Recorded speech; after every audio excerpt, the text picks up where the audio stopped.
The countdown clock above the arena reads 11 seconds, and I am already bleeding from my lip, and somewhere in the stands a species I cannot name is screaming my number in a language that sounds like breaking glass. My name is Ryan Blake, and 3 months ago I was fixing turbine engines on a mining station at the edge of nowhere, trying to pay off a debt that grew faster than I could shrink it. Today I am standing in the center of the Kesserine Arena, the oldest fighting ring in the galaxy, facing down a creature built like a wall of muscle and scale, and I have no idea how any of this happened so fast. Let me back up, because none of this makes sense without a little context. I grew up in a small town outside a city most people have never heard of, the kind of place where everyone knew everyone, and nothing ever happened. My father worked freight lines and my mother taught at the local school, and neither of them ever imagined their son would end up on the other side of the galaxy, fighting armored aliens for a living. Neither did I, honestly. I studied mechanical engineering because it seemed practical, took a job on an off-world mining platform because the pay was good and the debt from school was crushing, and spent the next several years fixing turbines in the dark, watching other people's ships come and go while mine stayed docked. The Galactic Tournament has run for over 4,000 years. It started as a way for the great houses of the old empires to settle disputes without burning down solar systems, and somewhere along the way it became something else entirely. Now it is entertainment, politics, and prestige, all rolled into one brutal event that happens once every standard decade. Champions from 100 worlds compete. Billions watch. Fortunes are won and lost on a single match. Humanity was never invited. We were barely known. Most species out here treat Earth the way you might treat a rumor, something you heard about but never bothered to check. We were not powerful enough to be feared, and not interesting enough to be studied. We were a footnote. But 4,000 years ago, when the first tournament charter was written, some forgotten scribe added a clause nobody ever expected to matter. It said that any recognized sentient species, no matter how small or unknown, could claim a single open slot if no one challenged the claim within a set number of days. It was meant to keep the door open for new species joining galactic society. It was never meant to be used by someone like me. I found the clause by accident, buried in an old shipping manifest my mining station used to skip inspection fees. My friend Alex Turner found it first, actually. He was the one laughing about it over drinks, joking that some poor human idiot could waltz into the biggest event in the galaxy and get themselves killed for entertainment. I was that poor idiot. Alex and I had known each other since our first week on that mining platform, back when neither of us understood the local dialect the supervisors used, and we spent most of our shifts nodding along and hoping we were not agreeing to anything dangerous. He was quicker with words than I was, always talking his way into better shifts or out of trouble with management, and somewhere along the way, we became the kind of friends who trusted each other with the truly bad ideas, the ones you would never admit to anyone else. Entering the tournament was, without question, the worst idea either of us had ever had, and Alex was the one who helped me file the paperwork anyway, because he said if I was going to do something this stupid, someone should at least be there to watch. The first few rounds of qualification were almost a joke. Nobody in the lower brackets believed a human could last past the opening matches, and most of my early opponents treated the fight like an easy formality before their real competition began. That overconfidence was the only reason I survived long enough to learn how the ring actually worked, how different species carried their weight, where their instincts told them to strike first, and how often those instincts could be turned against them. Humans do not have claws or scales or reinforced skeletons. What we have, and what nobody out here seemed to expect, is the ability to adapt faster than almost anything else that had come before us. Every fight taught me something the last one had not, and by the time I reached the middle brackets, opponents had stopped underestimating me and started genuinely trying, which was somehow both more dangerous and more satisfying. The prize money for even reaching the final rounds was more than I would earn in 10 lifetimes on that station. I told myself it was simple. Win a few matches, take the money, pay off my debt, maybe buy a small ship and disappear somewhere quiet. I did not expect to keep winning. I did not expect the crowds to start chanting my name in accents I could barely parse. I did not expect to reach the final round, and I certainly did not expect what happened after I won it. But that is getting ahead of things. Right now, with 11 seconds on the clock, none of that matters. What matters is the creature in front of me. A Draxil warrior named Korath. 3 meters of muscle and armor plating, and the fact that he has just decided he is done playing fair. The Draxil do not use weapons in the ring. Tournament law forbids it. But Korath does not need a weapon. His people evolved on a world with gravity twice that of Earth, and every one of his movements carries a weight that makes the ground shake. He comes at me low, aiming to end this in one hit, and for a half second, I think this might actually be the moment I die on live broadcast in front of half the galaxy. Instinct saves me before thought does. I drop and roll under his arm, feeling the wind of the strike pass close enough to move my hair. On a mining station, you learn to move fast around heavy machinery, or you lose a limb. That training just saved my life. The crowd roars. I do not understand most of what they are shouting, but I understand the tone. It is the sound of a crowd that expected me to lose, and is surprised I have not yet. Korath turns, faster than something his size should be able to turn, and I realize I have maybe 2 seconds before he closes the distance again. I do the only thing I can think of. I go for his knee. Every species has a weakness somewhere, and for the Draxil it is their joints. Their armor plating is thick everywhere, except the places where it needs to bend. I drive my shoulder into the side of his knee with everything I have left, and something in his leg gives way with a sound like a tree splitting. Korath goes down. The final horn sounds before he can get back up, and for a moment, the entire arena goes silent, like the whole crowd forgot how to breathe at the same time. Then the noise comes back, louder than before, and I am standing in the middle of the ring, with my hands shaking and blood on my lip, and I have just won the Galactic tournament. I remember very little about the next hour. There were medics, translators, officials in robes I had never seen before, all speaking over each other in a dozen languages while I tried to stay upright. Alex found me somewhere in that chaos, grinning so wide I thought his face might crack. "You did it," he said. "You actually did it." Do you know how much money we are talking about right now? I did not know. I did not care. Not yet. I just wanted to sit down somewhere quiet and let my hands stop shaking. That was when a woman in silver robes approached us. She did not look like the officials or the medics. She moved differently, like someone who had never once in her life had to wait for anyone to get out of her way. "Champion Blake," she said, and her translator device rendered the words in a smooth, careful tone. "On behalf of the Imperial Court, congratulations. You have won the highest honor in the galaxy." I remember laughing, a little deliriously.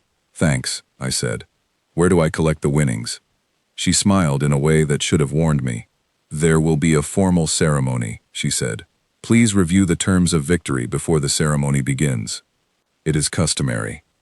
She handed me a data slate, thin as paper, glowing faintly with text in a language I could not read. My translator implant, the cheap kind you get on mining stations, struggled to keep up, spitting out fragmented words. Grand prize, union, binding, air. I asked Alex if his implant was better than mine. He took the slate, frowning as he scrolled through it, and his face slowly changed from confused to something closer to alarm. "Ryan," he said slowly, "I think you need to read this yourself. Properly. Right now." I remember the exact moment the translation caught up and rendered the terms clearly on the screen. The tournament grand prize, for 4,000 years, unless renegotiated by mutual agreement between competing houses, is a binding union between the champion and a member of the ruling family of the Imperial Court. In this cycle, that meant marriage, to the Empress's only daughter. I read it 3 times, waiting for the words to rearrange themselves into something that made more sense. They did not. "This has to be a mistake," I said. "There has to be some kind of buyout option. Some fine for skipping it. I will pay whatever it costs." The woman in silver robes was still standing there, patient as stone. "I am afraid the terms are absolute, Champion Blake," she said. "No champion has ever declined the prize. It has never been necessary to write an exit clause." That sentence hit me harder than Korath's knee strike ever could have. "No champion has ever declined," she said, "because no champion had ever wanted to. Winning meant becoming part of the most powerful family in known space. For every previous champion, from every previous species, that had been the entire point of competing. Nobody had accounted for a human who just wanted rent money.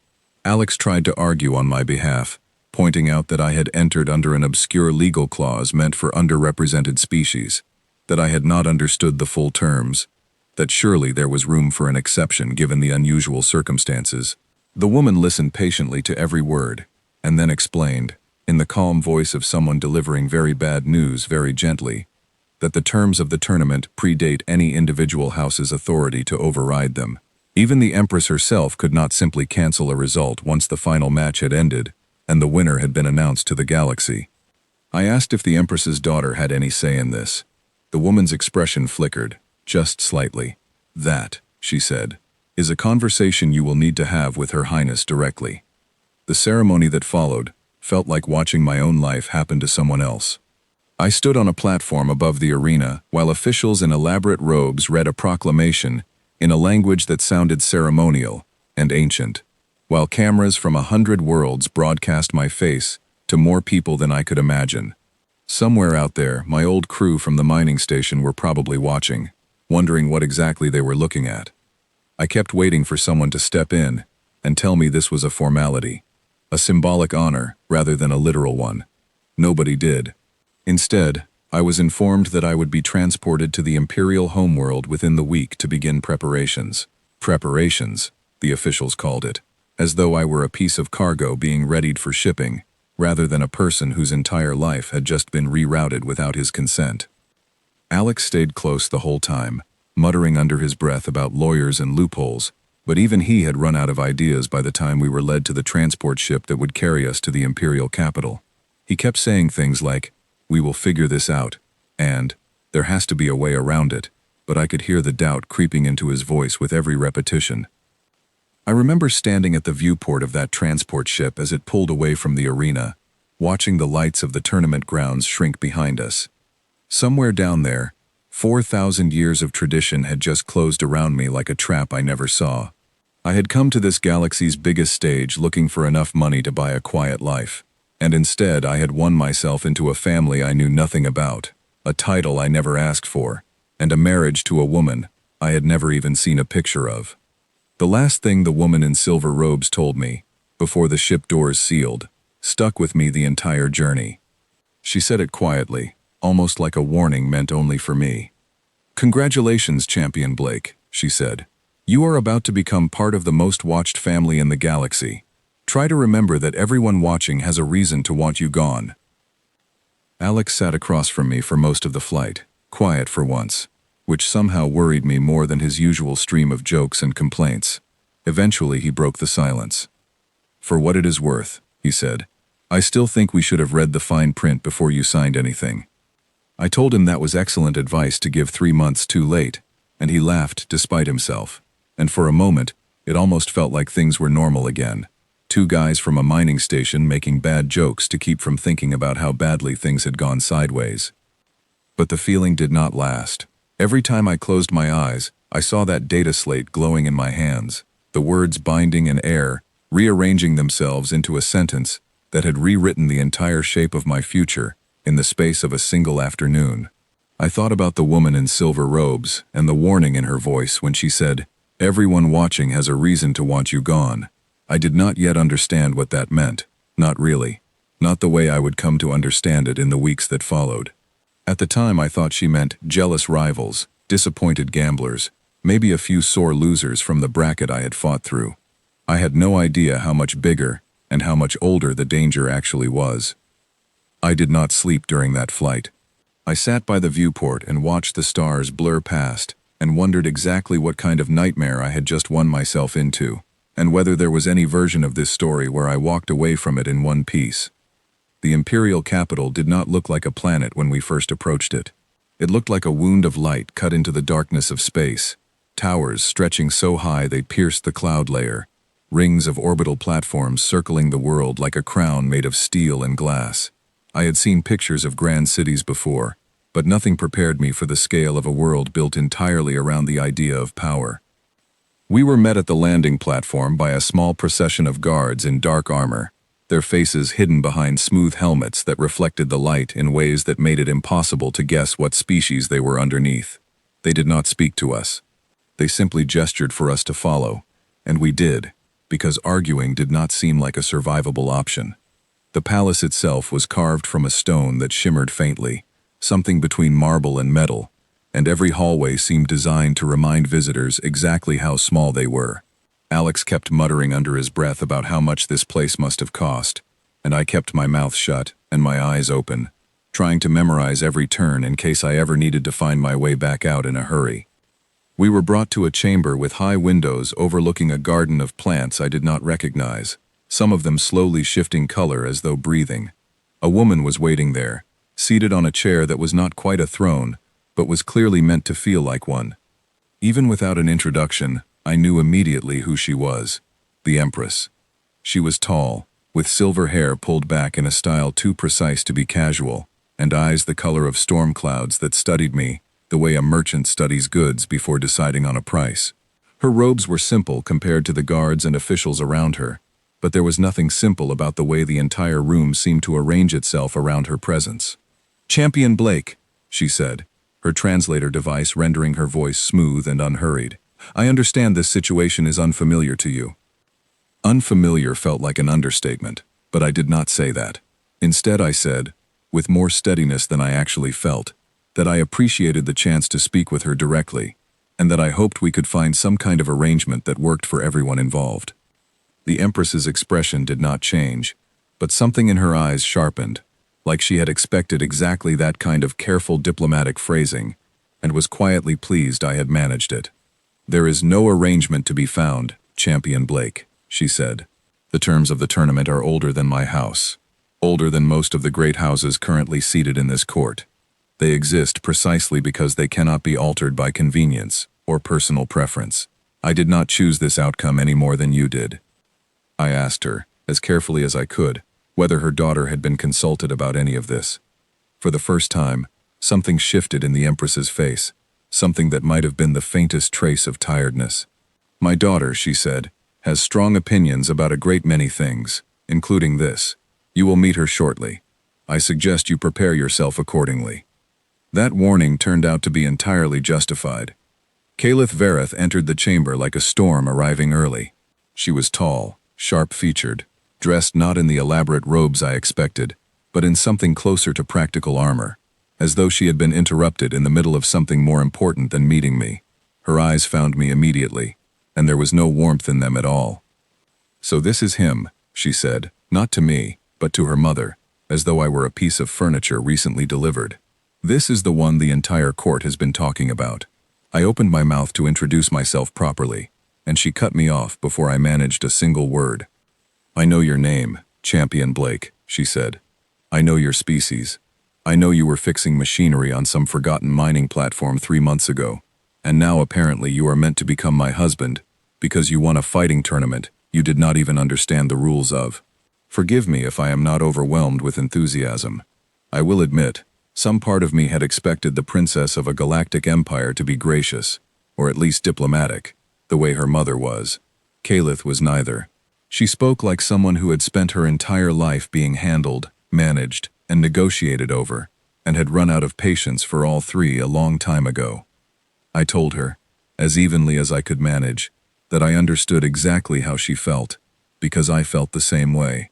I told her I had not asked for any of this either, that I had entered the tournament to solve a very small, very personal problem, and instead ended up here, in a palace I did not understand, facing a marriage neither of us wanted, surrounded by people who all seemed to have very strong opinions about what should happen to both of us. That seemed to surprise her. She studied me for a long moment, the way her mother had studied me earlier, except with far less patience and far more suspicion. "You did not know," she said slowly, "about the prize. You genuinely did not know." I told her the truth. I told her about the fine print, about the translator implant that failed to catch the important words until it was too late, about Alex's face going pale as he scrolled through the terms on that glowing data slate. I told her I would have withdrawn immediately if withdrawal had been an option, and that I had spent most of the transport flight here trying to figure out if there was still some way out of this that did not involve either of us losing everything. Caliph's expression did not soften exactly, but something in it changed, some of the hostility replaced by something more like grudging reassessment. "There is no way out," she said finally. "Believe me, I have looked." The tournament charter has survived 4,000 years, specifically because no one has ever found a loophole large enough to break it. I do not say that to discourage you. I say it because I would rather you understand the situation clearly than waste time chasing solutions that do not exist. I asked her, since we were apparently going to be stuck with each other regardless of how either of us felt about it, whether we could at least agree to be honest with one another going forward. No games, no court politics dressed up as friendliness. Just the truth, however unpleasant it might be. She considered that for a long moment, arms crossed, eyes narrowed, and then, for the first time since she had entered the room, something close to a real expression crossed her face. Not quite a smile, more like the shadow of one. "That," she said, "is the first sensible thing anyone in this entire court has said to me in weeks." The Empress, who had been watching this exchange in silence, finally spoke again. "There is a matter you should both understand before we proceed further," she said. "The reasons behind this marriage extend beyond tradition and prize money. There are threats gathering at the edges of known space, threats this court has spent years trying to quietly manage. This union was never simply about romance or ceremony. It carries weight far beyond either of you." I asked her what she meant by threats. The Empress exchanged a glance with Caliph, a brief, unreadable look that passed between mother and daughter faster than any translator could catch. "That," the Empress said, "is a conversation for another day, once you have both had time to adjust to what has already changed. For now, know only this. Your survival in this court will depend on more than simply enduring ceremony and tradition. There are those who will see your presence here as a threat to be removed, long before any threat beyond our borders becomes relevant." That warning settled over the room like a weight, and Caliph's earlier hostility seemed to fade into something more serious, more watchful. She looked at me differently after that, less like an unwelcome complication, and more like someone she needed to take seriously, whether she wanted to or not. Alex, who had been standing quietly near the door through most of this exchange, finally spoke up, asking the Empress directly what kind of threats she meant, and whether I would have any protection here beyond whatever traditions of hospitality the palace observed. The Empress's answer was not comforting. "You will have guards," she said, "as is customary. But guards can be bribed, distracted, or simply insufficient against certain kinds of danger. My advice, Champion Blake, is to trust very few people in this palace, and to trust your instincts even less where court politics are concerned, since your instincts were shaped by a very different kind of world." Before we were dismissed from the audience chamber, a tall figure entered through a side door, moving with the kind of confidence that made the guards straighten slightly as he passed. He wore robes marked with symbols I did not recognize, deep red trimmed in gold, and he studied me with open curiosity, rather than the hostility I had come to expect from everyone else in that room. "Chancellor Rurik," the Empress said, by way of introduction. "He oversees matters of court law and tournament tradition. He will be assisting with the formalities in the days ahead." Rurik inclined his head toward me, a gesture that seemed almost respectful compared to everything else I had encountered since arriving. "Champion Blake," he said, his voice carrying a warmth the Empress's had lacked entirely. "I confess I did not believe the reports when they first reached the capital. A human, winning the tournament outright. In 4,000 years, I do not believe such a thing has happened." I told him I was not entirely sure it was something to be proud of, given the circumstances, and he laughed, a short, genuine sound that seemed to catch even Caliph slightly off guard. "Perhaps not," he said, still smiling. "But consider this. Every other champion in the history of this event competed because they wanted exactly what they won: power, prestige, a place among the ruling houses.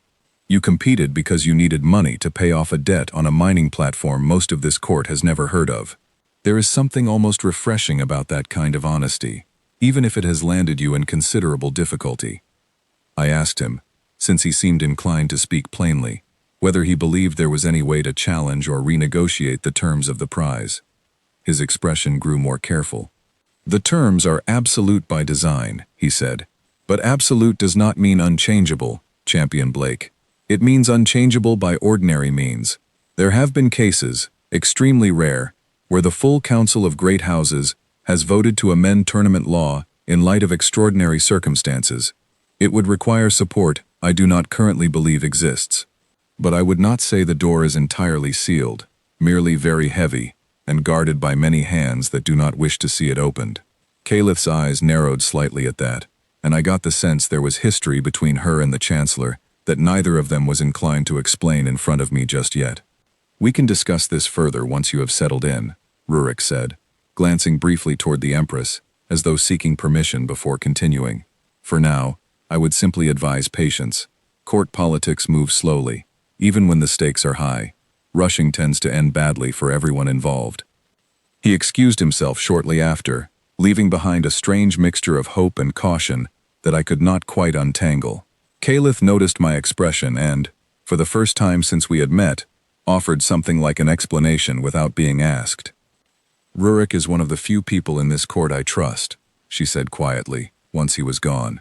"He has served 3 empresses faithfully, and has never, as far as I know, played politics with anyone's life. That does not mean he is right about the council supporting any change to the terms. It simply means he is not lying to you about the possibility existing." I asked her why she trusted so few people here, in a palace full of guards and officials sworn to serve her family. She was quiet for a moment before answering. "Because everyone in this palace wants something," she said. "Rurik wants tradition preserved, and the empire stable. My mother wants the alliance this marriage represents. The rival houses want power redistributed in their favor. Even the guards outside my door report to someone with an agenda.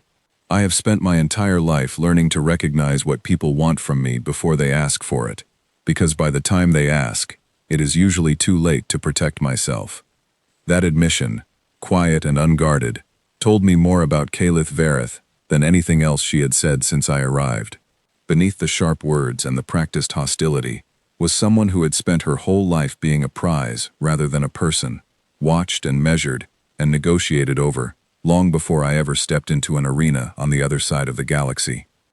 We were shown to quarters shortly after that conversation, a wing of the palace apparently reserved for guests of significant political importance, though the guards stationed outside the doors made it clear this was less about comfort and more about containment. Alex made a joke about gilded cages, and I did not have the energy to laugh. That night, alone in a room larger than any home I had ever lived in, I found myself thinking not about the wealth or the title or the impossible scale of everything around me, but about the look on Calith's face when I told her I would rather be honest than pretend. There had been something underneath her hostility, something tired and guarded, like someone who had spent her whole life being a symbol rather than a person. And for just a moment, when I offered honesty instead of performance, I had seen the person underneath the symbol. I did not know yet whether that meant anything.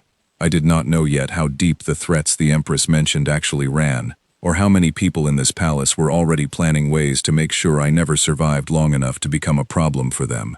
All I knew, lying awake in a bed built for royalty in a palace I never asked to enter, was that the fight I had walked away from in that arena had only been the beginning, and whatever came next was going to be far more dangerous than anything I had faced in the ring.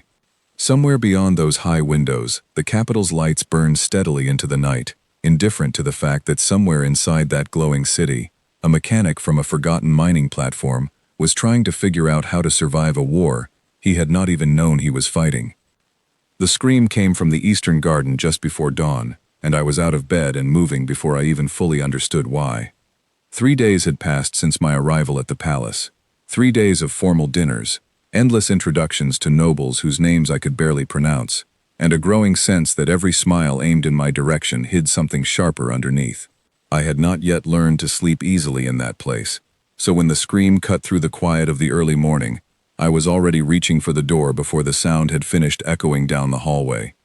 The guards outside my quarters moved to stop me, but I pushed past them, following the direction of the noise through corridors I had only half memorized. I found the source in a small courtyard just off the eastern garden, where a young servant girl stood frozen beside an overturned tray, staring at Calith, who was on her knees, coughing violently, one hand pressed against her throat. I did not think. I crossed the courtyard in seconds and dropped beside her, asking what happened, what she had eaten, whether anything had touched her skin. She could barely answer, her breathing ragged, her lips already taking on a faint blue tint that I recognized, with a cold drop in my stomach, from emergency training modules I had taken years ago on the mining platform, back when a single mistake with the wrong gas mixture could kill an entire shift. I turned to the servant girl and asked, as calmly as I could manage given the circumstances, what Caliph had been drinking. She pointed, shaking, at a shattered cup on the ground, its contents already soaking into the stone. I did not know anything about alien poisons or alien medicine. What I did know, from years of dealing with equipment failures where seconds mattered more than expertise, was that panic killed people faster than most injuries did. I told the servant girl to run for the palace physicians immediately, and while she fled, I turned Caliph onto her side, remembering half-forgotten training about keeping airways clear, about not letting someone choke on their own reaction to whatever had entered their system. Her eyes found mine in the middle of that chaos, wide and frightened in a way I had not seen since our first meeting, when hostility had been the only emotion she allowed herself to show me. I told her to keep breathing, slow and steady, that help was coming, that she was not going to die in a garden over a poisoned cup while I sat there doing nothing. The physicians arrived within minutes, moving with the kind of practiced urgency that told me this was not the first time something like this had happened in this palace. They worked quickly, administering something through a small device pressed against her neck, and gradually her breathing eased, the blue tint fading from her lips as color slowly returned to her face. I did not leave her side until the physicians confirmed she would recover fully. By then, guards had flooded the courtyard. The Empress herself had arrived, her expression carved from something colder and harder than I had seen from her before, and the shattered cup had been collected as evidence, sealed away for investigation. Caliph, still weak but conscious, insisted on speaking before anyone else took control of the situation. She waved off attempts to move her to the medical wing immediately, and instead fixed her eyes on her mother. "This was not an accident," she said, her voice hoarse but firm. "That cup was prepared specifically for me. Someone in this palace wanted me dead before the wedding could take place." The Empress's jaw tightened, but she did not argue the point. Instead, she ordered a full investigation. Every servant who had access to the Eastern Garden questioned. Every kitchen worker's movements traced back through the entire morning. I stood there through most of it, unsure of my place in the proceedings, until Caliph, being helped to her feet by two attendants, looked directly at me. "You came," she said quietly, "just to me, away from the ears of the guards and officials swirling around us, before anyone else, before the physicians, before my mother's guards. You came first." I told her it had not felt like a decision. I had simply heard the scream and moved. "That," she said, studying me with an expression I could not quite name, "is more than most people in this court would have done." The days that followed changed something between us, subtly but unmistakably. Caliph remained guarded, still sharp around the edges, still quick to question motives, and slow to offer trust. But something in the way she spoke to me shifted. She began seeking me out during the long stretches of court business I was otherwise excluded from, explaining bits of palace politics I did not understand, warning me about which nobles held grudges against her family, and which ones might see my presence as an opportunity to cause trouble. It was during one of these conversations, walking through a quieter section of the palace gardens, that she finally told me more about the attempted poisoning, and about who she suspected was responsible. "There are several houses that oppose this marriage from the moment it was announced," she said, "not because they object to you specifically, but because they had hoped I would be married into a house with resources and influence to rival my mother's, something that would shift the balance of power in the court. A human champion from an unknown species brings neither resources nor influence. To them, this marriage is not just unwanted, it is an insult to how power is supposed to work in this galaxy." I asked her whether she believed one of these houses had been responsible for the poisoning. "House Dragon," she said, without hesitation. "Lord Vesic has made no secret of his displeasure since the tournament results were announced. His daughter had been positioned as a likely candidate for this marriage before the tournament reopened the old wildcard clause. He lost a great deal when I did not marry into his house, and grief has a way of curdling into something far more dangerous in men like him." I asked if there was any proof. "Not yet," she admitted. "Poison is difficult to trace, and Lord Vesic is careful. This will not be the last attempt, Ryan." It was the first time she had used my given name instead of my title, and something about hearing it in her voice, quiet and serious in the middle of that garden, settled into me differently than anything else that had happened since I arrived at the palace.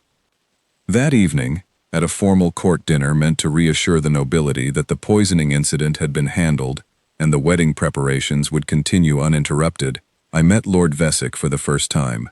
He was an imposing figure, broad-shouldered, dressed in the deep green colors of House Dragon, and his eyes, when they found mine across the hall, held none of the careful diplomatic neutrality most of the court had shown me. There was open contempt there, barely restrained by the formality of the occasion.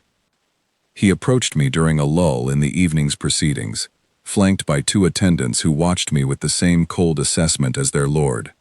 "Champion Blake," he said, his translated voice carrying a mocking edge beneath its polite phrasing.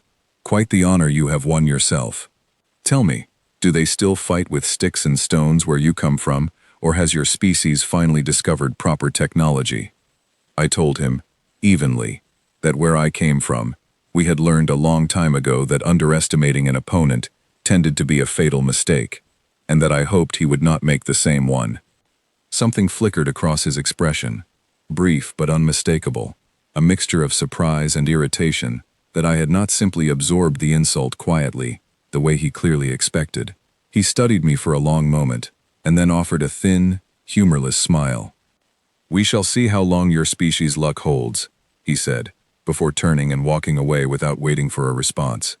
Calith, who had been watching the exchange from across the hall, found me shortly after. "That," she said quietly, "was Lord Vesic testing you.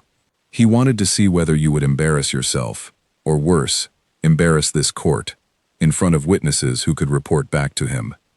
I asked how I had done. She almost smiled. "Better than most of the previous candidates my mother considered," she said. "Though that is a fairly low bar to clear. Alex found me 2 days later in one of the smaller training courts the palace kept for visiting guards, where I had taken to working through old drills just to keep my hands busy and my mind quiet. He had spent most of his time since our arrival talking to servants, guards, and anyone else willing to share gossip, and he had developed something of a reputation among the palace staff as the friendly human who asked a lot of questions and never seemed to mean any harm by it. "I have been listening around," he said, dropping onto a bench near the edge of the court while I caught my breath. "People talk more than you would think, especially to someone they do not consider a threat. Word is the investigation into the poisoning is not going anywhere fast. Whoever prepared that cup covered their tracks well, and Lord Vesic has an alibi solid enough that the Empress cannot move against him directly without proof." I asked if that meant Vesic was definitely responsible. Alex shrugged. "Nobody knows for certain," he said. "But he is not the only one people are whispering about. There is a whole cluster of houses that opposed this marriage from the start, and from what I can tell, most of them have spent the last few days meeting privately, more than usual. Whatever they are planning, I do not think the poisoning was the end of it." That warning settled uncomfortably alongside everything Calith had already told me, and over the following days I found myself paying closer attention to the small details of palace life I had previously overlooked. Which guards lingered a little too long near my quarters? Which nobles exchanged glances during court proceedings that seemed to carry more meaning than the conversation on the surface? Which servants avoided eye contact when serving certain dishes, as though afraid of being blamed for whatever might be hidden within them? Rurik, the chancellor who had first shown me something like genuine warmth on my arrival, sought me out during one of these tense, watchful days, finding me in a quiet reading room where I had been trying, with limited success, to study the basics of court law in preparation for whatever formalities still lay ahead. "I hear you handled Lord Vesic's little provocation at dinner rather well," he said, settling into the chair across from me without waiting for an invitation.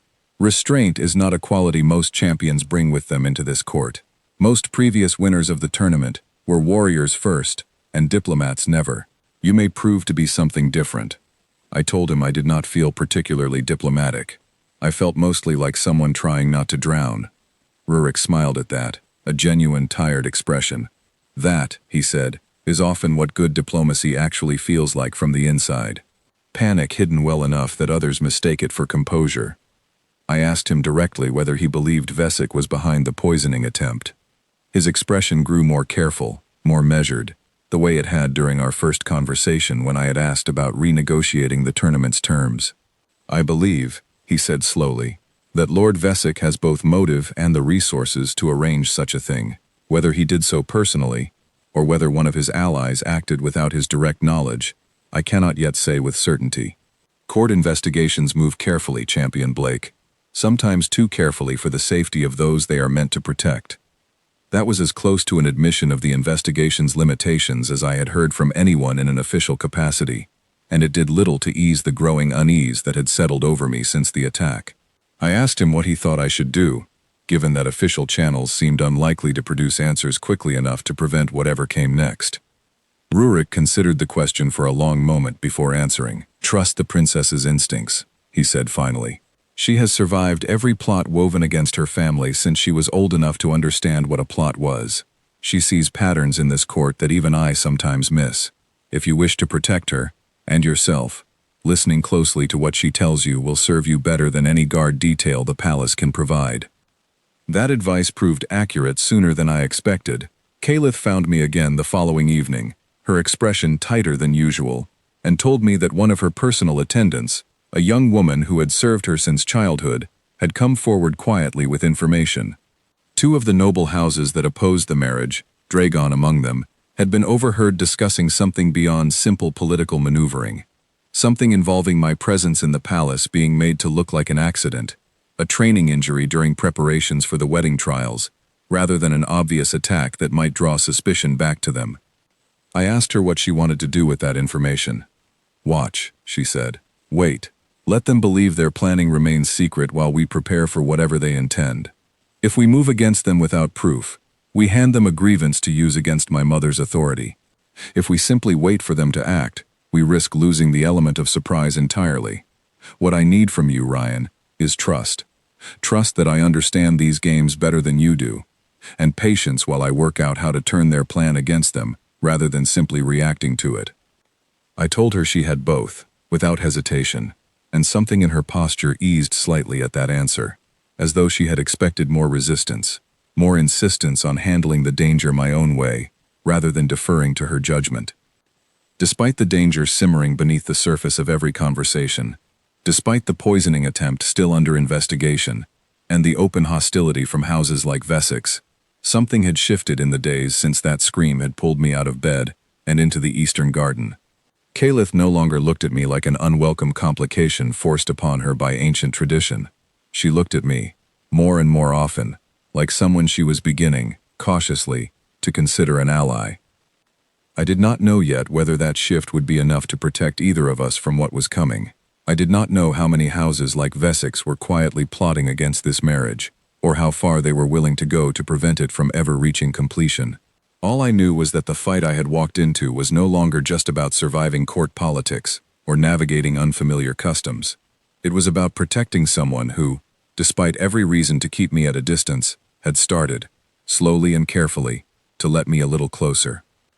That night, walking back to my quarters through corridors lined with portraits of empresses long dead, I found myself thinking not about the danger simmering through the palace, but about the sound of Calith saying my name for the first time, and wondering when exactly this impossible arrangement had stopped feeling entirely like a trap.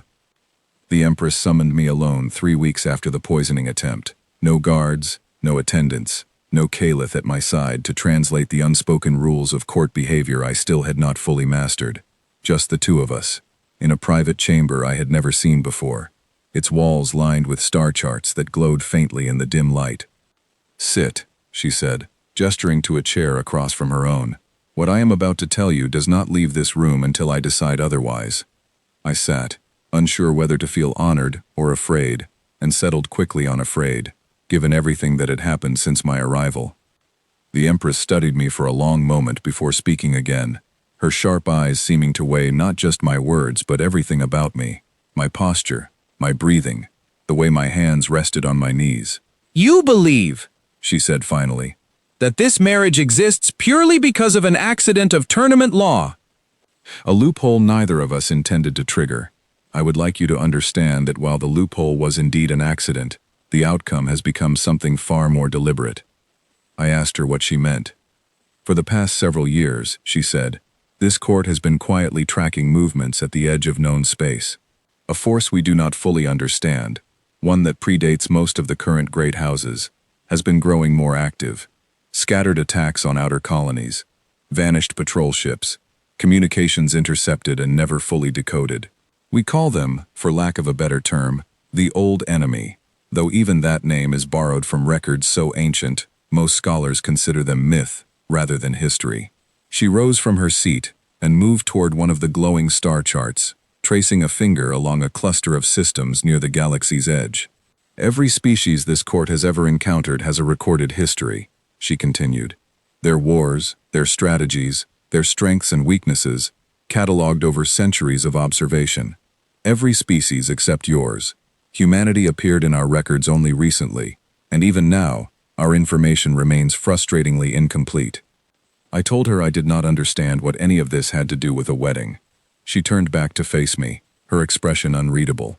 Because the Old Enemy studies its opponents the same way we do, she said.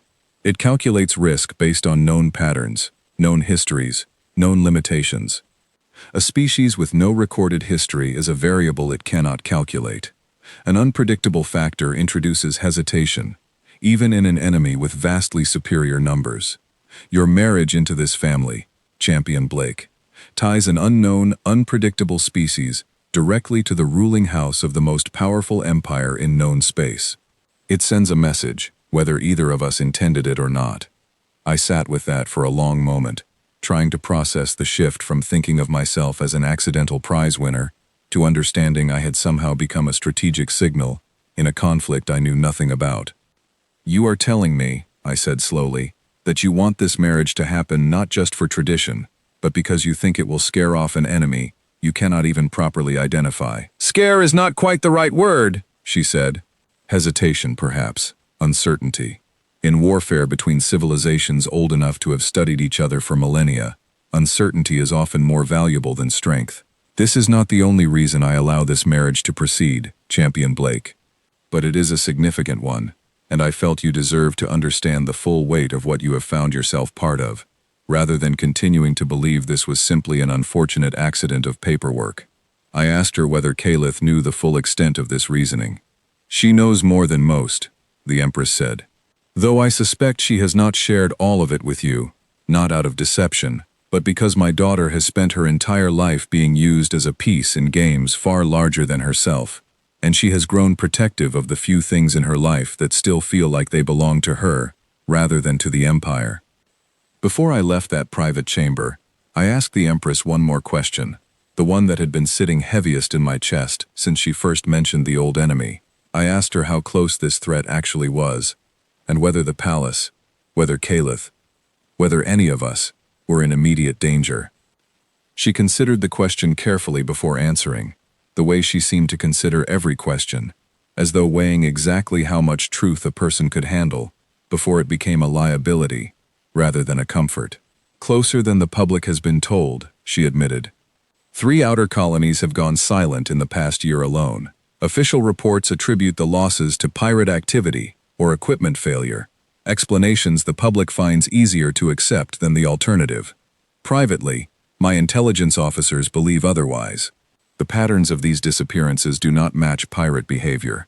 They match something far more organized, far more patient. I asked her why the truth had not been shared more widely, if the danger was as serious as she believed. Panic, she said simply. A galaxy convinced an ancient, unknown threat is actively expanding its reach is a galaxy that stops trusting its leadership, stops cooperating across old rivalries, and starts making desperate, uncoordinated decisions that often cause more damage than the threat itself. I have spent years managing this quietly, gathering allies, strengthening defenses along the most vulnerable border systems, all without triggering the kind of galaxy-wide panic that would make an already dangerous situation catastrophically worse. She paused, studying me with an expression that had softened slightly from the calculated coldness she usually presented in public settings. I tell you this, Champion Blake, because you are no longer simply a prize won in a tournament. Whether either of us intended it, you are now tied to the survival of this empire, and by extension, to the survival of a great many worlds that have no idea how precarious their safety currently is. I would rather you carry that knowledge and choose your actions accordingly than continue moving through this palace, believing your only concern is surviving court politics and jealous nobility.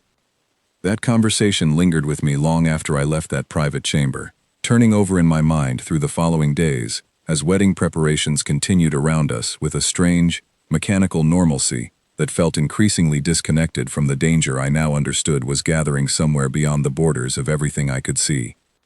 I found Caliph that evening in a quiet section of the palace archives, surrounded by old records and star charts not unlike the ones in her mother's private chamber. She looked up as I entered, and something in my expression must have given away that I now knew more than I had before, because her posture immediately grew guarded. "You spoke with my mother," she said. It was not a question.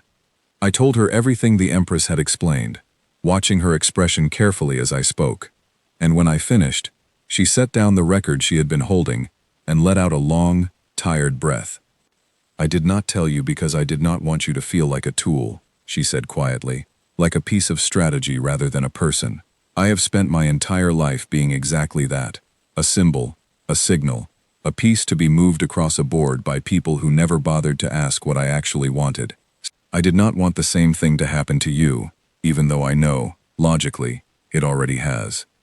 I told her I understood why she had kept it from me, but that I needed her to trust me with the truth going forward, the same way I had asked her to trust me with the danger simmering through the court. If we were going to survive whatever came next, together, we needed to actually be honest with each other, not just about court politics, but about everything. She was quiet for a long moment, studying me with an expression I had come to recognize over the past weeks. The look she gave when she was deciding whether someone had earned a piece of trust she rarely offered easily. "All right," she said finally. "No more half-truths. Whatever this marriage actually means, whatever war might be coming, we face it with the full picture, both of us, together." It was a small promise, but it felt like the first real foundation either of us had built since this entire impossible situation began. Over the following days, our conversations shifted, deepened, moved beyond wary political alliance into something that felt, cautiously, like genuine partnership. She began teaching me more about the history of the great houses, the shifting alliances, and old grudges that shaped court politics. And in turn I found myself telling her about Earth, about the mining platform, about Alex, and the small, unremarkable life I had lived before all of this began. She listened to those stories with a kind of quiet fascination I had not expected, asking questions about human customs, human history, the strange smallness of a life lived without the constant weight of political significance pressing down on every decision. "It must be strange," she said one evening, sitting across from me in the palace gardens as the artificial dusk settled over the grounds, "to have grown up somewhere your choices belonged only to you." I told her it had not always felt that way at the time. Debt and obligation had shaped plenty of my choices back then too, just on a smaller, quieter scale.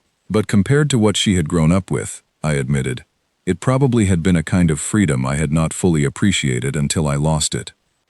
I asked her, since we were finally being honest with each other, why she had never simply refused the marriage outright, back when the tournament results were first announced.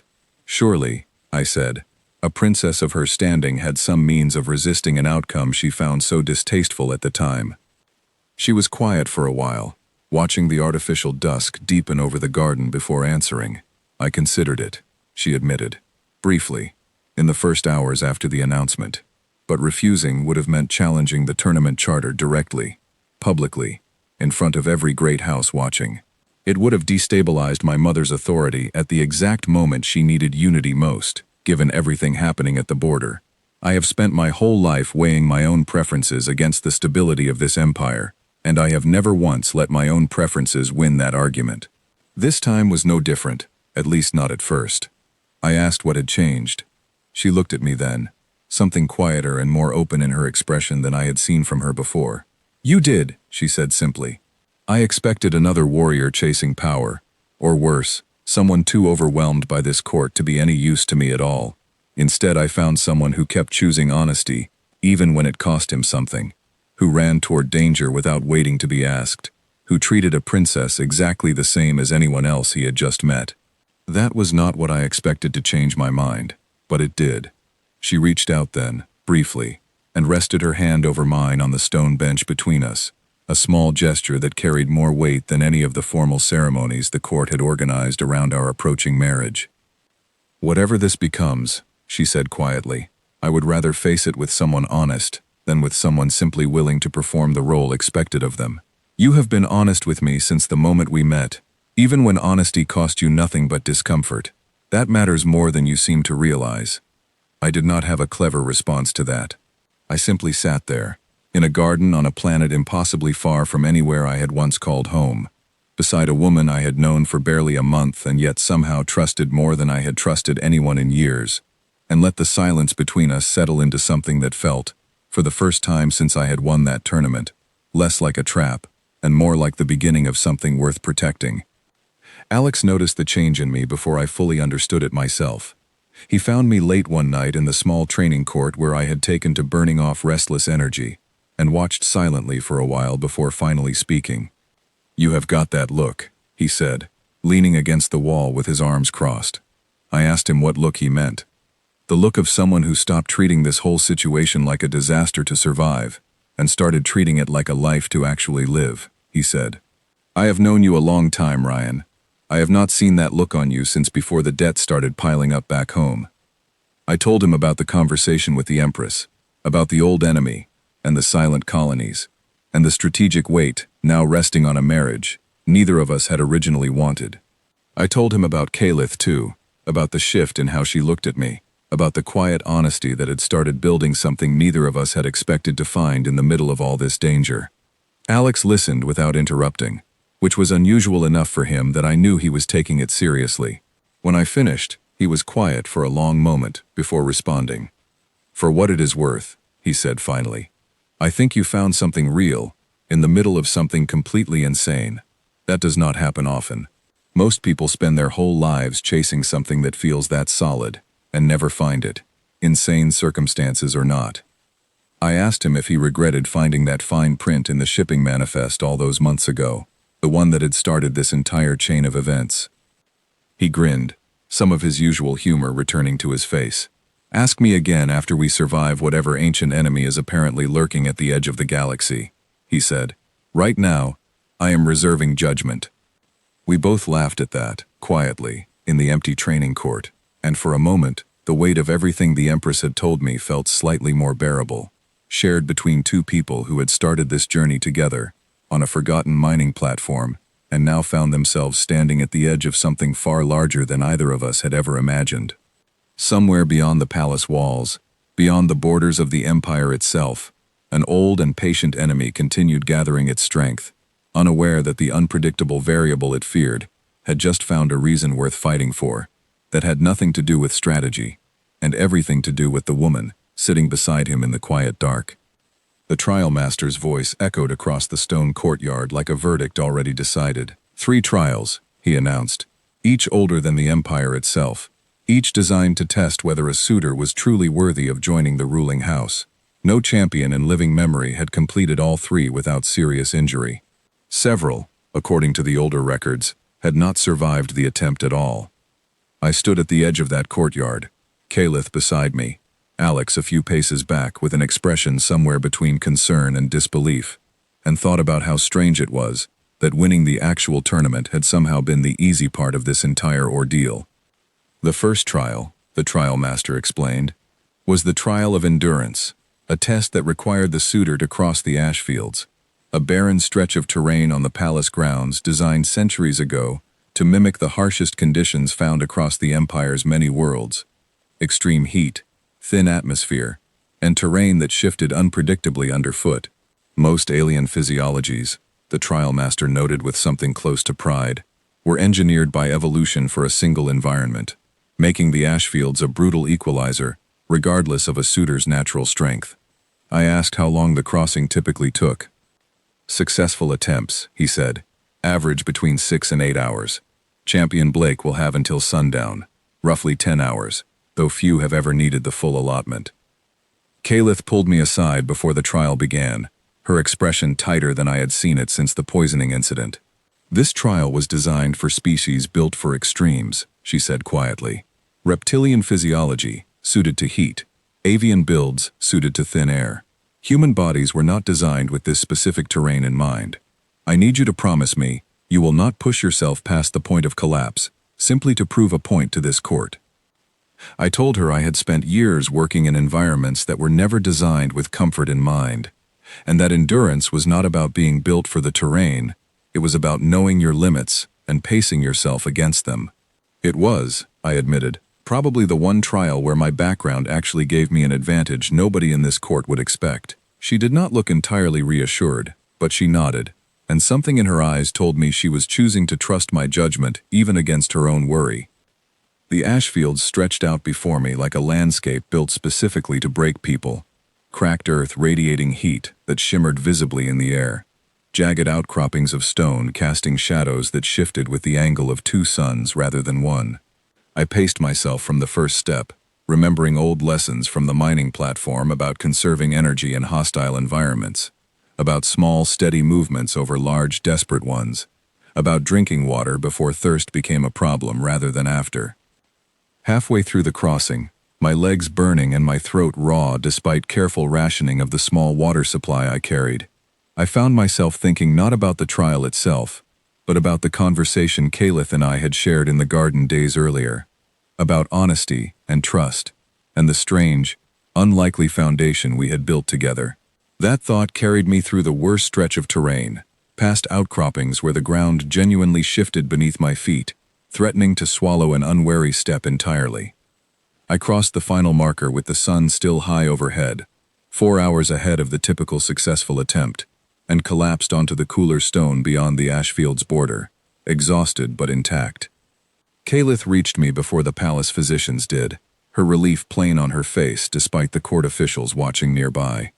"You were supposed to pace yourself," she said, kneeling beside me. "I did pace myself," I told her, between exhausted breaths. "This is what pacing myself looks like."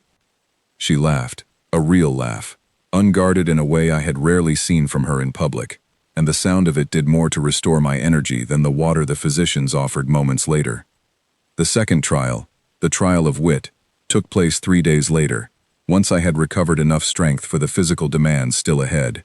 This trial required the suitor to solve a series of riddles and puzzles crafted by the court's most respected scholars, each one drawing on centuries of galactic history, philosophy, and law that I had no meaningful foundation in. Caliph spent those 3 recovery days teaching me everything she could about the histories most likely to appear in the trial, staying up late into the night going over old treaties, ancient conflicts, and the philosophical foundations the Empire had been built upon. Alex, surprisingly, proved useful here too, having spent his recovery time in the palace archives cataloging patterns in previous trials, noticing that the puzzles tended to draw disproportionately from certain historical periods favored by the current generation of court scholars. The trial of wit itself unfolded in a chamber filled with observing nobles, each puzzle presented by a different scholar, each one clearly expecting the human competitor to stumble on questions any properly educated noble would answer easily.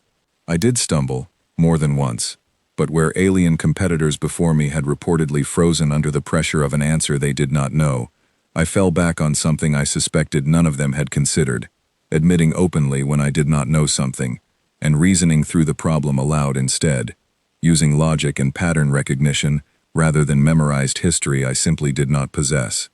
The scholars, initially skeptical of this approach, grew visibly more interested as the trial progressed, several of them exchanging notes and murmured comments as I worked through problems using deduction rather than recitation.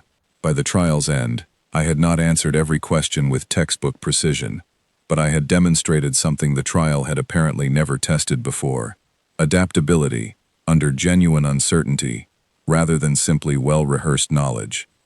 The trial master declared it a passing result, though his expression suggested he was still deciding what exactly to make of a competitor who succeeded by breaking the trial's expected format rather than following it. The third and final trial, the trial of sacrifice, proved to be the most dangerous by far.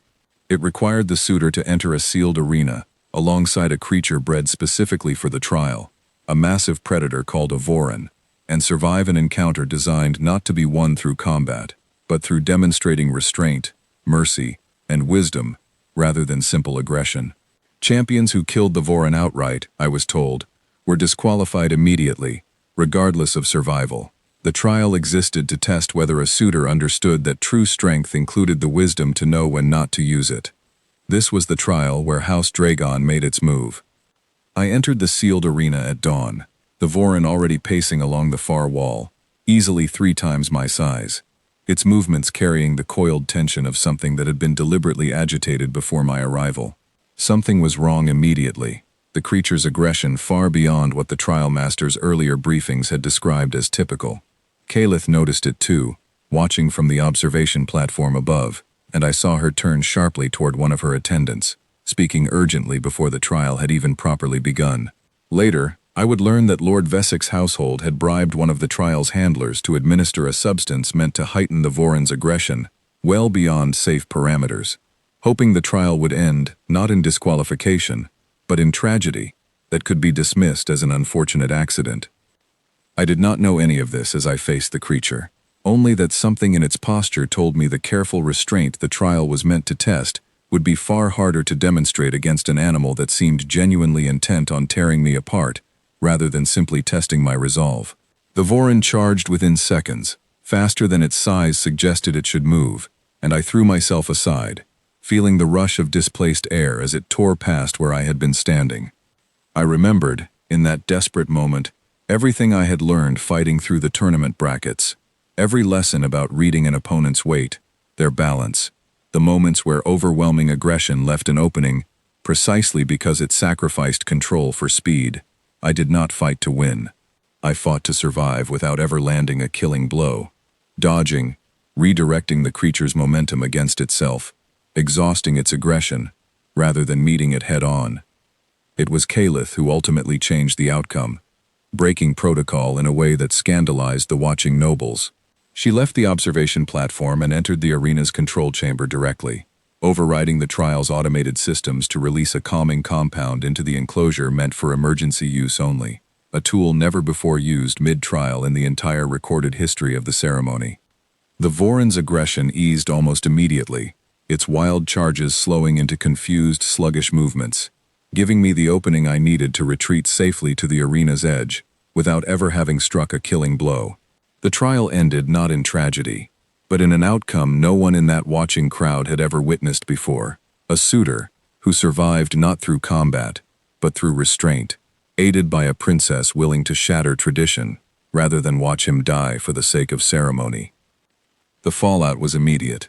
Lord Vesek's household faced formal accusations for tampering with the trial's parameters, though careful legal maneuvering meant the punishment fell short of what many in the court believed justice demanded. Kalith faced her own scrutiny for breaking protocol so publicly, though the Empress, when informed of the full circumstances, made no move to punish her daughter for an action that had likely saved my life.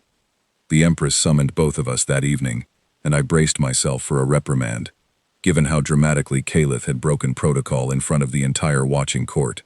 Instead, I found her waiting in the same private chamber where she had first told me about the old enemy, her expression unusually difficult to read. "What you did today," she said to Kalith, "was reckless. It was also, I suspect, exactly the right decision, and I will not pretend otherwise, simply to satisfy tradition." Kalith seemed genuinely surprised by that response, and I realized, watching the exchange, that this might have been the first time in longer than either of them could easily remember that mother and daughter had agreed on something without an argument preceding it. "Lord Vesek will face consequences," the Empress continued, "though I suspect they will feel insufficient to both of you, given what he attempted. Tampering with a trial in a manner that endangered a suitor's life is a serious offense, but proving intent beyond reasonable doubt, in a way that satisfies the full council of great houses, will take time neither of you may feel inclined to grant him." I asked what consequences he would actually face, given the limitations she was describing. "Formal censure," she said. "Reduced standing within the council. A significant fine, paid to the crown as restitution. It is not justice in the way either of you likely want, but it is enough to weaken his position considerably, and enough to warn other houses considering similar tactics that such attempts carry real cost, even when full proof remains elusive." Kalith's jaw tightened at that, clearly wanting something closer to real justice, but she said nothing further, and I understood, watching her expression carefully, that she had learned long ago which battles were worth fighting immediately, and which ones required patience she had not yet fully mastered but was determined to practice anyway. Alex, when I told him about the meeting later that night, had his own theory about why Vesic had escaped harsher punishment. Politics, he said simply, settling into a chair in my quarters with the easy familiarity of someone who no longer felt like a guest in this strange, dangerous palace. Punishing a great house too harshly risks pushing them toward open rebellion, especially with this old enemy business looming over everything. The Empress needs unity more than she needs revenge right now, even if Vesic deserves worse than he is getting. I asked Alex how he had become such an expert in imperial politics after only a few weeks in this palace. He grinned, the expression tired but genuine after the tension of the day. When your best friend accidentally marries into a royal family, he said, you either learn the rules fast, or you spend the rest of your life confused and useless. I decided fast seemed like the better option. We sat together for a while after that, not saying much, simply letting the exhaustion of the day settle into something quieter and more bearable. It struck me, watching Alex across that unfamiliar room, how strange it was that the two of us had started this entire journey together on a forgotten mining platform, joking about impossible tournament loopholes over cheap drinks, and had somehow ended up here, on the other side of the galaxy, tangled in ancient trials and political conspiracies neither of us could have imagined back then. For what it is worth, Alex said eventually, breaking the comfortable silence, I think you actually did it. Whatever this was supposed to be, some accidental prize you never wanted, I think you turned it into something real. That is not nothing, Ryan. That is not nothing at all. I did not have a response to that, not really. So I simply sat there in the quiet of that unfamiliar room, letting his words settle alongside everything else the day had given me. The trial survived, the truth spoken plainly between mother and daughter, and the growing, undeniable certainty that whatever came next, I would not be facing it alone. Standing in the aftermath of that trial, exhausted and shaken but alive, I found Kalith waiting for me at the arena's edge, her earlier composure entirely abandoned in favor of something rawer, more honest than I had seen from her in all the weeks since we had met. You could have died in there, she said, her voice unsteady in a way I had never heard from her before. I told her I had not been alone in there, not really, not with her watching closely enough to notice something was wrong, before anyone else in that entire watching court had. She did not respond with words. She simply reached out and pulled me into an embrace that had nothing to do with political alliance or court obligation, and everything to do with something neither of us had expected to find, in the middle of an arrangement neither of us had originally wanted. Somewhere beyond the arena walls, word of the trial's outcome was already spreading through the palace, through the capital, through channels that would eventually reach every corner of the empire and beyond, carrying with it a simple, undeniable truth that no amount of court politics or sabotage had managed to prevent. Whatever this marriage had started as, an accident of tournament law, a political calculation, a strategic signal, aimed at an enemy, still gathering somewhere in the dark, it had become something else entirely now, something neither House Dragon nor any other rival house would find easy to unravel. The alarms tore through the palace 3 hours before the wedding ceremony was set to begin, and every hopeful feeling I had carried through that morning shattered in the space of a single deafening blast. The capital's orbital defense grid, the Empress's guards would later explain in fragmented, urgent reports, detected the first incursion at the edge of the system almost 20 minutes before it reached visual range, but 20 minutes was nowhere near enough time to prepare a defense against something that moved the way these ships moved, faster and stranger than anything the Empire's sensor networks had ever cataloged. I was in the palace's eastern wing, dressed in ceremonial clothing that felt absurdly formal, given what was unfolding outside, when the first explosion rocked the orbital platform above the capital, visible even through the tall windows as a bright, silent flash against the pale morning sky. Guards flooded the corridors within seconds, shouting orders in half a dozen languages, and somewhere beneath the chaos, I heard the Empress's voice, sharp and commanding, cutting through the noise with practiced authority. They came now, she said, when I found her moments later in the war chamber beneath the palace. Deliberately, On the day the entire galaxy expected our attention divided between celebration and ceremony. This is not coincidence. This is calculation. The tactical displays around her showed a picture that made my stomach drop. Dozens of unfamiliar vessels emerging from the system's edge, formations unlike anything the Empire's own fleet used, moving with a coordination that suggested decades, possibly centuries, of patient preparation for exactly this moment. Kalith arrived moments after I did, still in her own ceremonial dress, her expression a mixture of fear and fierce determination that steadied something in my chest despite the chaos surrounding us. "This is the old enemy," she said. Not a question, simply confirmation of what we had both already understood the instant the alarm sounded. The Empress nodded grimly. "They have chosen their moment well," she said. "Every great house has representatives gathered here for the wedding. Every allied fleet capable of rapid response is scattered across a dozen different systems, unprepared for coordinated defense. If this capital falls today, the Empire falls with it, and no alliance built on paper will save what remains." I asked what I could possibly do to help against an enemy this coordinated, this prepared. It was Alex who answered, bursting into the war chamber, with a data slate clutched in his hand, breathless from running through corridors filled with panicked staff and mobilizing guards. "There is a ship in the capital's private dock," he said, small, fast, barely armed, technically registered to House Dragon before it was seized as part of Vesik's censure penalty. "I already checked. Nobody has claimed it since the ruling. It is sitting there, fueled, ready, and completely unassigned." I understood immediately what he was suggesting, and some part of me, the part that had spent years fixing turbines in the dark on a forgotten mining platform, recognized an opportunity nobody trained in formal military doctrine would have considered viable. "The Empire's fleet," I said slowly, working through the idea as I spoke it aloud, "fights with formation, with tradition, with tactics this enemy has clearly studied and prepared for. What if we did not fight the way they expect any of us to fight?" Kalith's eyes sharpened with sudden understanding. "You want to take that ship out there," she said, "alone, against an armada this size." "Not entirely alone," I said, glancing at Alex, who was already grinning despite the danger, the same reckless grin I remembered from a lifetime ago on that mining platform, right before we did something monumentally stupid together, and somehow survived it anyway.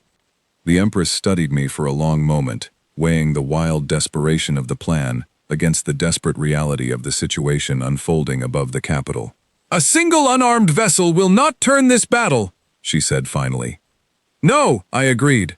"But a single vessel that refuses to behave the way every enemy calculation expects it to might buy enough confusion, enough hesitation, for your fleet to organize a real defense before this capital falls entirely." She held my gaze for a long moment, and then, with the weight of a decision that clearly cost her something significant to make, she nodded. "Go," she said. "And Champion Blake, whatever else happens today, know that this Empire owes you a debt it may never fully repay." Kalith caught my arm before I could move toward the door, her expression fierce and unguarded in a way that cut through all the formality and ceremony that had surrounded every previous interaction between us. "If you die out there," she said, her voice shaking slightly despite her obvious effort to keep it steady, "I will never forgive you for making our wedding day into the day you decided to be reckless." I told her I had no intention of dying. Not today. Not when we finally had something worth surviving for. She pulled me into a fierce, brief embrace, and then, before I could fully process the moment, she turned toward the war chamber's tactical displays with renewed determination. "I am not staying here uselessly while you fly into that," she said. "I know this system's defense grid better than half the officers in this room. Let me help coordinate the fleet's response directly. If your plan is going to work, someone needs to be ready to capitalize on whatever confusion you manage to create." The next several minutes blurred into urgent preparation, Alex and I sprinting through evacuation-crowded corridors toward the private dock, guards clearing our path once word spread of what we intended to attempt. The small ship Alex had found was exactly as described, fast, barely armed, built for speed rather than combat, entirely unsuited by conventional military standards for what we were about to fly it into. That unsuitability, I realized as we launched from the capital's dock into the chaos unfolding above, was precisely the point. The enemy fleet moved with terrible, practiced coordination, formations shifting in patterns clearly designed to counter the Empire's known tactical doctrine, patterns built from centuries of careful observation and calculation. What they had not calculated for, what no amount of patient study could have prepared them for, was a single unarmed vessel, breaking every rule of formation and strategy their calculations depended upon, darting through their formations not to fight, but to disrupt, drawing fire in unpredictable directions, forcing their coordinated advance into confused, reactive scattering. I flew that ship the way I used to navigate the cramped, dangerous corridors of the mining platform. Instinct over doctrine, adaptation over rehearsed strategy. Every maneuver a decision made in the moment, rather than a pattern drawn from military textbooks the enemy had clearly studied for generations. Alex worked the ship's limited systems beside me, rerouting power, timing evasive maneuvers with a precision born from years of keeping failing machinery running through sheer stubborn improvisation. Through the ship's comm system, I heard Kalith's voice cutting through the chaos, directing the Empire's scattered fleet toward the openings our reckless flight pattern created, capitalizing on every moment of confusion we managed to force from an enemy that had never, in all its careful centuries of preparation, encountered an opponent willing to abandon strategy entirely in favor of pure, unpredictable defiance. There was a moment, near the height of that chaos, when I genuinely believed we were not going to survive it. A pair of enemy vessels broke away from the main formation, faster and more heavily armed than the ships around them, clearly identified by their movement as some kind of specialized pursuit craft sent specifically to eliminate the small, disruptive vessel that had been tearing holes through their careful formations. They closed on us with terrifying speed, weapons fire searing past the hull close enough that I felt the ship shudder from the heat alone. Alex shouted something about the shield generators failing, his hands moving desperately across the console, rerouting what little power remained toward evasive thrusters instead. I pulled the ship into a dive so sharp I felt the pressure crush against my chest, diving directly toward the debris field left by an earlier explosion, praying the scattered wreckage would provide enough cover to break the pursuit ship's targeting lock. It worked, barely. One of the pursuit vessels clipped a larger piece of drifting wreckage and spun off course, its trajectory ruined. The second held its pursuit a moment longer, before Kalith's voice cut through the comm system, directing a squadron of Empire fighters directly into its path, forcing it to break off or risk being caught between two threats at once. For a few seconds afterward, I simply sat there, hands trembling on the controls, breathing hard, aware in a distant, disconnected way of how close we had just come to becoming another piece of wreckage scattered across that system. "You all right?" Alex asked, his own voice not entirely steady either. I told him I was, though the honest answer was somewhere closer to barely, and we both knew it. There was no time to dwell on it, though. The battle around us was far from finished, and I forced my hands to stop shaking, forced my focus back onto the chaos unfolding beyond the viewport, and pushed the ship back into the fight. It was somewhere in that second stretch of desperate maneuvering that I finally understood something about the enemy's coordination that I had not grasped before. Their formations, for all their careful precision, relied entirely on predictable responses from their targets. Formations, evasive patterns, retreat vectors, all drawn from centuries of cataloged data on every other species they had ever encountered. When Alex and I abandoned every recognizable pattern entirely, diving through debris fields no sane pilot would risk, reversing thrust in ways that defied every tactical doctrine the Empire itself still taught, their formations began to fracture in small, telling ways, individual ships hesitating for crucial seconds before responding, as though their coordination software itself struggled to process an opponent that refused to behave like anything in its records. I relayed that observation to Kalith through the comm system, and I heard the shift in her voice immediately, sharp and urgent, translating the realization into new orders for the Empire's scattered fleet. "Break formation," she commanded, her voice carrying across the open channel to every Allied ship still capable of receiving it. Abandon standard defensive patterns. Force them to react to genuine unpredictability, rather than countering doctrine they have already studied. It was a wild, desperate gamble, asking disciplined military pilots trained for generations in precise, coordinated tactics to suddenly abandon everything they knew in favor of deliberate chaos. But desperation has a way of making people listen to strange ideas they would otherwise dismiss, and slowly, ship by ship, the Empire's fleet began breaking from their traditional formations, adopting something closer to the reckless, adaptive flying Alex and I had been forced into out of pure necessity. The effect on the enemy's coordination was immediate and unmistakable. Their formations, so precise and overwhelming at the battle's opening, began fracturing into confused, reactive clusters, their advantage in numbers and preparation suddenly meaningless against an opponent that had stopped playing by any rules their centuries of calculation had prepared them for. I do not know exactly when the tide of that battle turned, whether it was the confusion we sowed through the enemy's formations, or the Empire's fleet finally organizing behind Calith's rapid coordination, or simply the accumulated weight of an enemy encountering, for the first time in its long, patient history, an opponent it genuinely could not predict. What I remember most clearly was the moment the enemy's coordinated advance finally broke, their formations scattering into retreat as reinforcements from Allied systems began arriving in response to the capital's desperate distress signals. The battle that had begun with alarms tearing through a wedding ceremony ended, hours later, with the enemy fleet withdrawing entirely from the system, leaving behind wreckage and a galaxy that would spend years trying to understand exactly what had happened above the Imperial capital on what should have been a day of celebration. When we finally guided that battered ship back toward the capital's dock, the hull scarred and smoking, one engine running well below capacity, I saw the gathered crowd waiting on the landing platform before I even brought the ship to a full stop.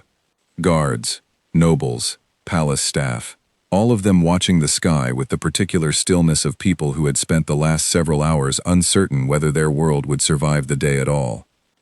Calith reached the ship before the boarding ramp had fully lowered, and the moment I stepped onto solid ground, my legs unsteady from hours of adrenaline finally draining away, she crossed the distance between us and pulled me into an embrace that had nothing careful or measured about it at all.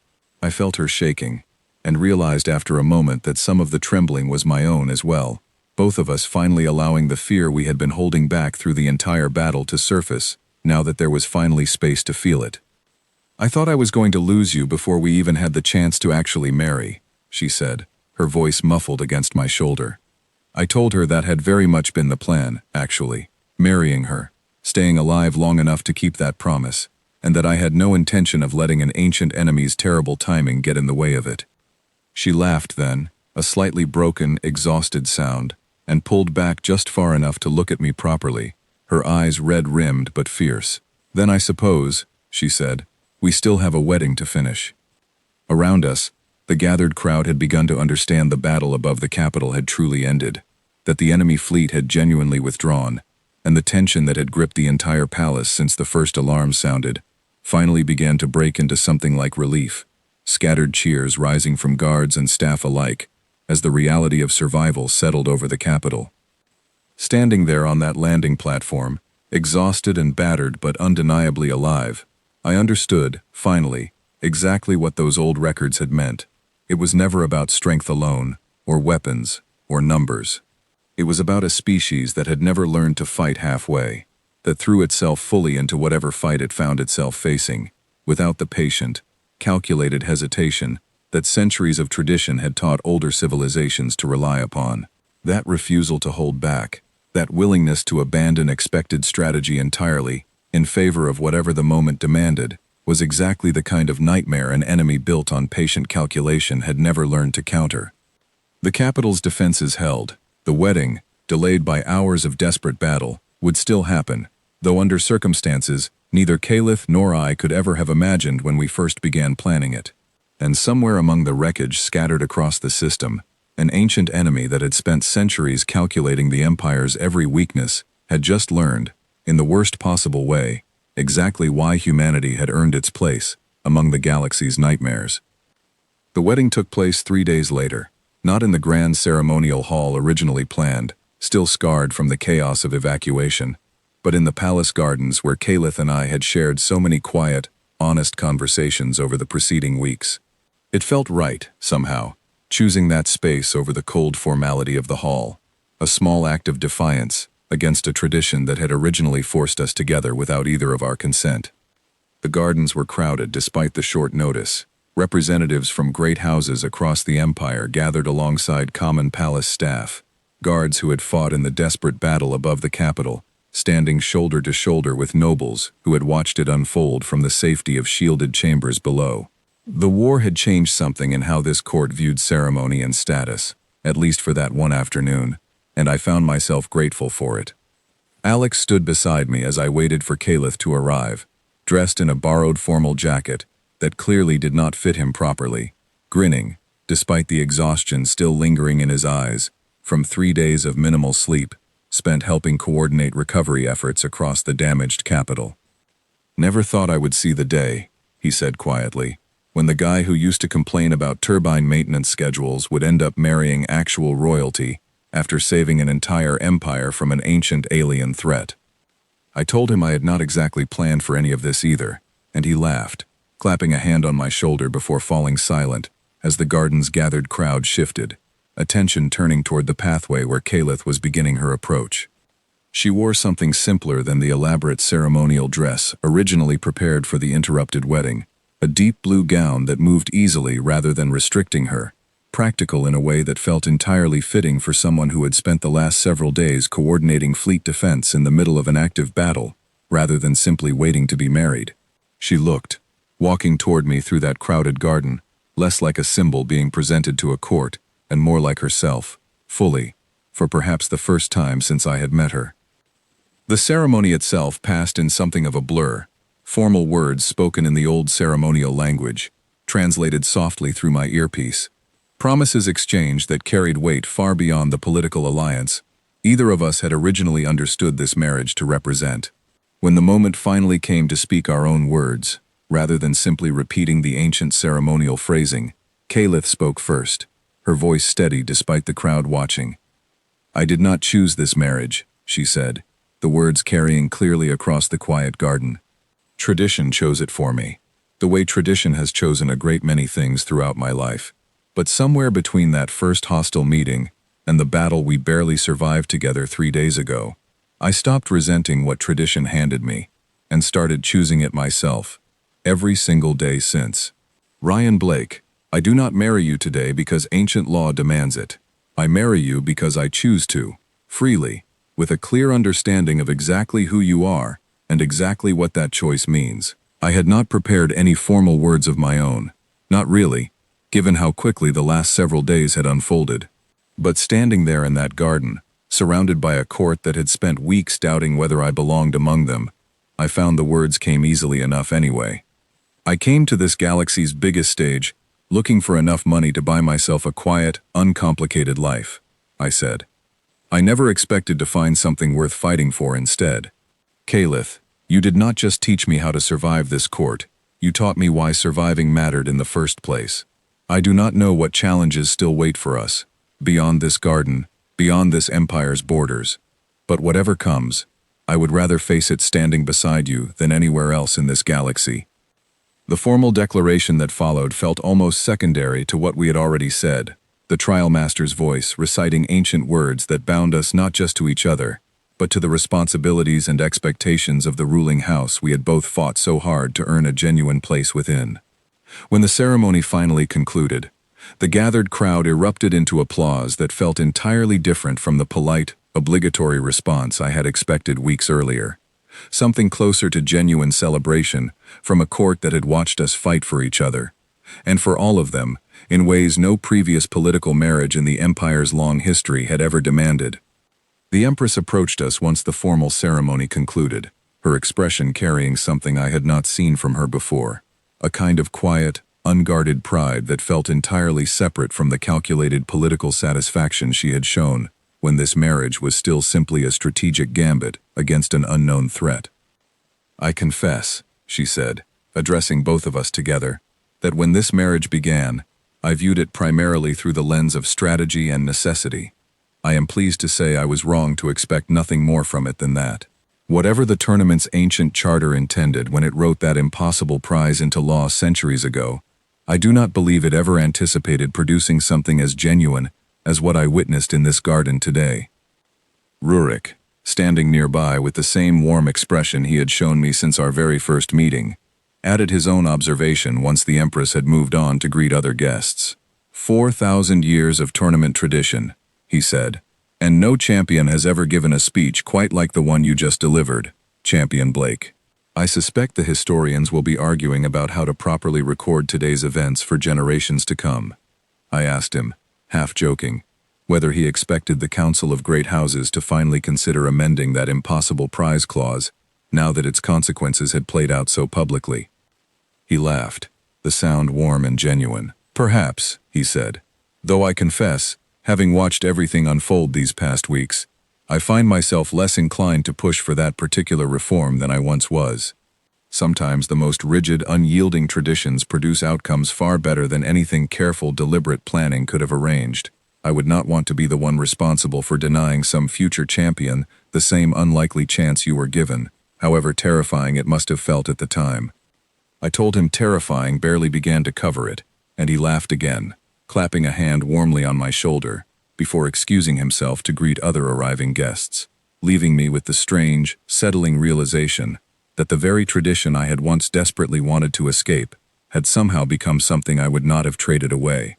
Not now, not knowing everything it had led to. News of the battle above the capital and of the wedding that followed it spread quickly across the Empire's networks in the days that followed, reaching worlds far beyond anything I had previously imagined when I first stepped into that tournament arena, looking for nothing more than enough money to solve one small, personal problem. Reports described the battle in dramatic, sometimes wildly exaggerated terms, painting the small, unarmed vessel that had disrupted an ancient enemy's coordinated advance as something between miracle and legend. I did my best to correct the wilder exaggerations whenever reporters managed to reach me directly, though Alex, predictably, found the more dramatic versions far too entertaining to correct with much enthusiasm. What mattered more than the exaggerated retellings, I came to understand in the weeks that followed, was the shift the battle had produced across the Empire's broader relationship with species it had previously dismissed as too small or unknown to matter. Diplomatic inquiries began arriving from Earth's own scattered colonies, previously ignored by the great houses, now suddenly of significant interest to a court, eager to understand more about the species that had apparently changed the calculations of an ancient, patient enemy, simply by refusing to fight the way anything in its extensive records suggested it should. Before the celebration fully began, Alex pulled me aside for a moment, away from the crowd, his expression more serious than the easy grin he had worn through most of the day. I got offered a position, he said. Rurik's people, actually.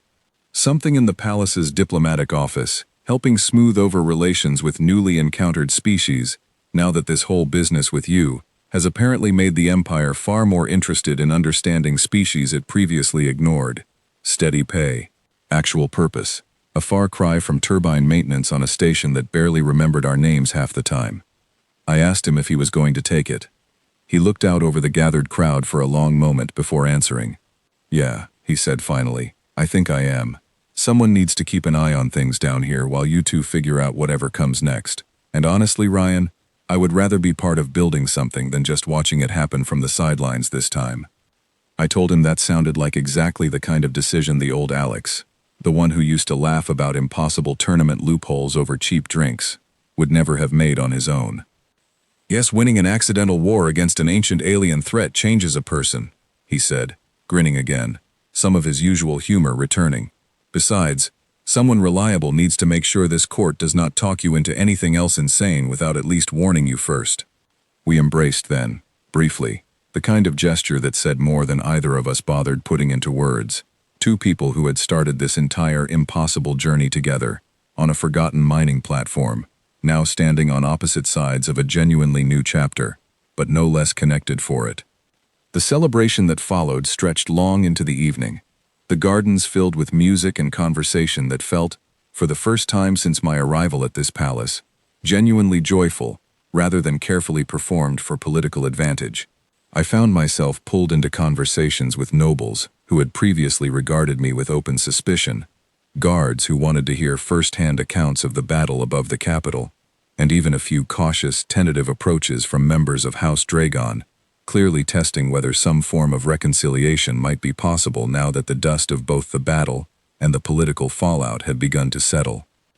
Late in the evening, once much of the formal celebration had wound down into quieter, more intimate conversation among the remaining guests, Caliph found me standing near the edge of the garden, looking out over the capital's skyline, still visibly scarred in places from the battle 3 days earlier, lights slowly returning to buildings that had gone dark during the worst of the fighting. "Regretting your decision yet?" she asked, settling beside me with a tired but genuine smile. I told her that if someone had described this exact sequence of events to me back on that mining platform, entering a tournament for quick money, accidentally winning a marriage to a princess, surviving ancient trials, and an actual alien invasion in the process, I would have laughed them out of the room.